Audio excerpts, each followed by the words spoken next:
ఆలోచన చేయమని కోరుతా ఉన్నా. అదే మాదిరిగా జరుగుతా ఉంది. అదే మాదిరిగా దుష్ప్రచారంలో భాగంగా జరుగుతా ఉంది. ల్యాండ్ టైటిలింగ్ యాక్ట్ విషయంలో కూడా ఇదే మాదిరిగా జరుగుతా ఉంది. ప్రతి ఒక్కరికి మెసేజ్లు పంపిస్తా ఉన్నాడు. ప్రతి ఒక్కరికి కూడా ఫోన్లు చేసి చెప్తా ఉన్నారు, మీ భూములు జగన్ కాజేస్తాడు అని. అయ్యా చంద్రబాబు, జగన్ ఎలాంటి వాడో నీకు తెలియదేమో, కానీ ఈ రాష్ట్రంలో ఉన్న ప్రతి పేదకు తెలుసు జగన్ ఎలాంటి వాడో అని చెప్పి ఈ సందర్భంగా చెప్తా ఉన్నా.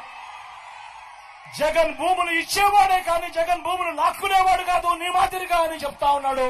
ఈరోజు అసలు ల్యాండ్ టైటిలింగ్ యాక్ట్ అంటే ఏమో చంద్రబాబు నాయుడు గారికి తెలుసా అని అడుగుతా ఉన్నాడు మీ జగన్. అసలు ల్యాండ్ టైటిలింగ్ యాక్ట్ అనంటే దాని అర్థం ఏమిటో తెలుసా? అసలు ల్యాండ్ టైటిలింగ్ యాక్ట్ అనంటే దాని అర్థము మీ భూముల మీద మీకు సర్వ హక్కులు కల్పించడమే ల్యాండ్ టైటిలింగ్ యాక్ట్ కు సంబంధించిన ముఖ్య ఉద్దేశం. మీ భూములు 100 సంవత్సరాల కిందట సర్వే జరిగింది. బ్రిటిషర్లు ఉన్నప్పుడు సర్వే జరిగింది. దాని తర్వాత ఏ ఒక్కడు కూడా సర్వే చేసిన పరిస్థితులు లేవు. ఎక్కడా కూడా 15,000 గ్రామ సచివాలయాలలో 15,000 సర్వేలను పెట్టించి ఏ ఒక్కరు కూడా ఎప్పుడు సర్వే చేసిన పరిస్థితులే లేవు.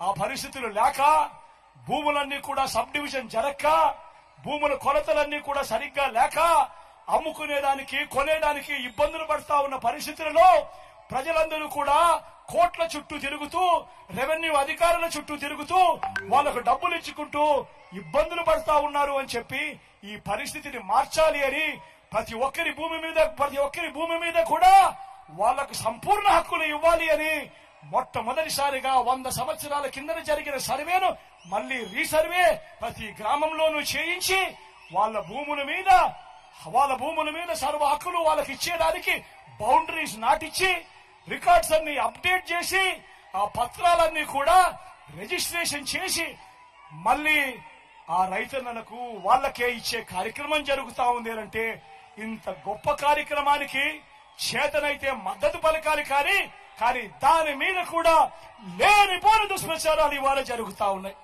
ప్రతి ఒక్కరిని కూడా ఆలోచన చేయమని కోరుతా ఉన్నా. అదే మాదిరిగా నిన్ననే ఈ పెద్ద మంచి చంద్రబాబు నాయుడు గారు